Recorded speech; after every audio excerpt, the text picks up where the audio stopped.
एक ऐसे मामले की बात करेंगे जो पिछले दिनों चर्चा में रहा और ये है रोहतक के एसआई सुसाइड केस से जुड़ी बड़ी खबर। SI Sandeep Lathar suicide case को लेकर एक नया चश्मदीद सामने आया है। संदीप को खेत में काम कर रहे मजदूर ने देखा और सबसे पहले इस मजदूर ने देखा तो जानकारी दी है उसने क्या क्या उस दौरान एसआई संदीप लाठर की गतिविधियों को देखा। इस जालदार को पहले लगा बिजली के तार टकराने की आवाज़ आई जब एक धमाके की आवाज़ आई थी। बाद में पता चला कि वो गोली चलने की आवाज़ थी। बहराइच का रहने वाला जालदार सबसे पहले उस घटना स्थल पर पहुंचा था जहां संदीप पहले से ही खेत में आते जाते रहे थे। जालदार चश्मदीद के मुताबिक संदीप लाठर बिल्कुल सामान्य लग रहे थे। संदीप लाठर एक नंबर का आदमी था, ये उनका बयान है। इस तरह से उन्होंने कहा है, जो मैं कोट कर रहा हूं, यानी कि उनकी तरफ से कहा गया कि बहुत अच्छे इंसान थे। सुनवाते क्या कहा गया, उसके बाद हम बातचीत करेंगे। मैंने काम करके भाई आया था। आदमी को आते तो मैंने देखा नहीं, और जब मैं टंकी अपने तख्त के ऊपर रखा तो जब आवाज़ ऊपर से आई तो हमने सोचा कि क्या पता कोई मिस्त्री होगा, क्या नाम है, कोई लाइन वाला, बिजली वाला, तो तार आपस में भिड़ गए होंगे तो पटाखा बाजा है। मैं ऊपर चढ़ा, जब चढ़ के गया देखा तो वो पाया पड़ा वहाँ पर। तो उसके बाद किसको कॉल किया आपने? फिर उसके पास कॉल किया मालिक के पास, फिर बाद में किया पुलिस के पास। मालिक भी आया, पुलिस आई, गांव की जनता भी इकट्ठा हुई। तो संदीप अक्सर यहाँ पे आते थे? रिश्तेदारी है जी, इनके मामा का ये घर है, तो मामा के घर, मामा का लड़का बुआ के घर जा सकता है, बुआ का लड़का मामा के घर आ सकता है। ना आओ भाव से उसे परेशान थे। वो आदमी सा एक नंबर गऊ। मैं लेबर आदमी हूँ भाई, ये आज तक नहीं कहा कि तू लेबर है। भाईचारा बना के रखता था। मैंने हमारे साथ इस वक्त जुड़ चुके हैं देवेंद्र दांगी, हमारे ब्यूरो रोहतक से। आइए बातचीत करते हैं, क्योंकि शुरुआती दिन से ही इस पूरे मामले पर उनकी नज़र है, इसलिए हर अपडेट आ रहा है तो हम आपके सामने रख रहे हैं।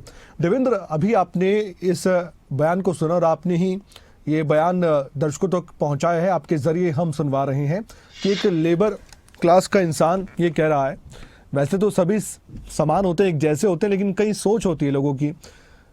कोई हाई लेवल पर काम करता है, कोई किसी तरह का काम करता है, सबका अपना जिम्मा। लेकिन फिर भी इस इंसान ने खुद बताया, जालदार ने, कि हम बेशक लेबर थे लेकिन एसआई संदीप जब भी मिलते थे तो भाईचारा दिखाते थे। इस तरह के इंसान थे। एक गवाही तो उनके व्यवहार की, उनके व्यक्तित्व की ये हो चुकी है, लेकिन सबसे अहम ये था कि यही वो शख्स था जिसका बयान हमने सुनवाया, जिसने जाकर सबसे पहले देखा और जो भी हुआ, जो सुना गया धमाका था, वो गोली चलने की आवाज़ थी, इसी इंसान ने देखा था। और क्या इसमें डिटेल सामने आई है?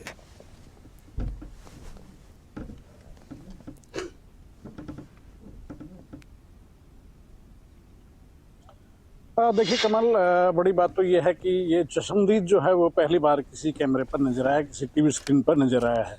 इससे पहले सिर्फ जो पुलिस की जो इन्वेस्टिगेशन थी उसमें जरूर इसकी भागीदारी रही, इसका सहयोग रहा, लेकिन किसी न्यूज चैनल पे पहली दफ़ा ये शख्स बोलता हुआ नजर आया। दर्शकों ने सुना है कि क्या इसने पूरा घटनाक्रम बताया। जब इससे बात हुई तो जालदार नाम है, बहराइच का रहने वाला है, और ये वापस यहाँ से आज अपने घर लौट जाएगा। और इससे जब बात हुई तो तफसील से इसने बताया कि कैसे पूरा घटनाक्रम पेश आया। वो जो ये चीज़ जो है, ये पॉइंट जो है कि जो इसने नोटिस किया, जो इसने देखा, तो वो पुलिस को भी कहीं ना कहीं, जो पुलिस की जो इन्वेस्टिगेशन टीम है, उसको पूरा क्राइम सीन समझने में, चीज़ों को समझने में आसानी रहेगी इन चीज़ों से।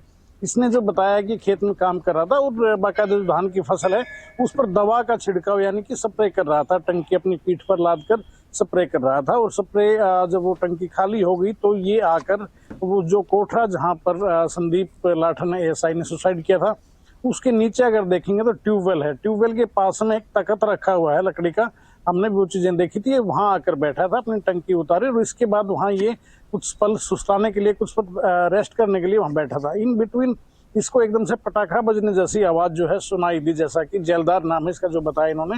और उसके बाद पहली दफ़ा तो ये लगा इनको कि शायद कहीं कोई हो सकता है बिजली का काम, कोई मैकेनिक कर रहा हो ऊपर कोठरे में, और तार कहीं आपस में टकरा गए हों, उसकी वजह से ये पटाखा बजने जैसी आवाज हुई है, लेकिन उसके बावजूद ये जिज्ञासावश जो है सीढ़ियां चढ़कर ऊपर गया और ऊपर जाकर देखा तो बिल्कुल सामने, क्योंकि छोटी सी जगह है, ज्यादा बड़ी जगह नहीं है कोठरी की, वो वहां पर संदीप जो लाठा था, वो एसआई असिस्टेंट सब इंस्पेक्टर, वो खून से लथपथ हालत में वो पड़ा था।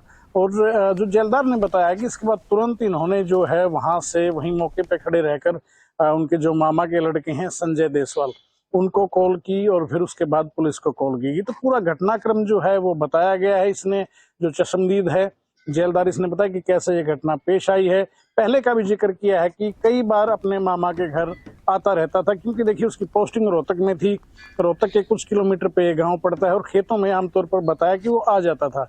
साथ ही उसके जो व्यक्तित्व का भी जिक्र जो है जेलदार ने खासतौर से किया है कमल, और बताया कि बेहद ही सरल स्वभाव का इंसान था, सामाजिक आदमी था और हमें भी बड़े सम्मान के साथ वो रखता था, बातचीत करता था। कभी लगा ही नहीं कि ये इस ओहदे पर है, हम छोटे काम करते हैं, ऐसा कभी लगा नहीं इनको।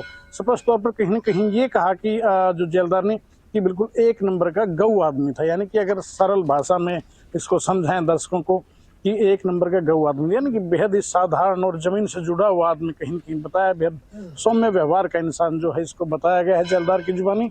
और जेलदार ने कई चीजें बताई हैं। ये पुलिस को इस केस की थ्योरी समझने में, इस केस की एक लाइन सीधी बनाने में भी काफी आसानी रहेगी, क्योंकि जेलदार ही वो व्यक्ति है कमल जो पहली दफा कैमरे पे आया है, जो पहली दफा सबसे पहला व्यक्ति जो क्राइम स्पॉट पे पहुंचने वाला था वो जेलदार ही था। ये बहराइच का रहने वाला है और काफी समय से यहाँ पर काम करने के लिए आता रहता है। आज ये वापस अपने घर लौटेगा जैसा कि इसने बताया, और फिर अगला जब सीजन होगा गेहूं की, जैसे फसल का सीजन आएगा तो कुछ दिन ये रह के फिर से वापस आ जाएगा। ये आना जाना इनका लगा रहता है। काफी ऐसे लोग हैं जो खेती का जो काम करते हैं तो बिहार से जो लेबर है उनको बुलाते हैं काम करने के लिए, वैसा ही जेलदार है। जेलदार पुराना आदमी है, भरोसे का आदमी है, अक्सर आता रहा है और अब भी ऐसे ही ये मजदूरी के लिए यहाँ पर आया हुआ था। कमल, शुक्रिया जानकारी के लिए आपका, बहुत बहुत धन्यवाद। इस खबर पर आपने डिटेल के जरिए बताया कि इस मामले में पहले चश्मदीद ने क्या कहा है कैमरे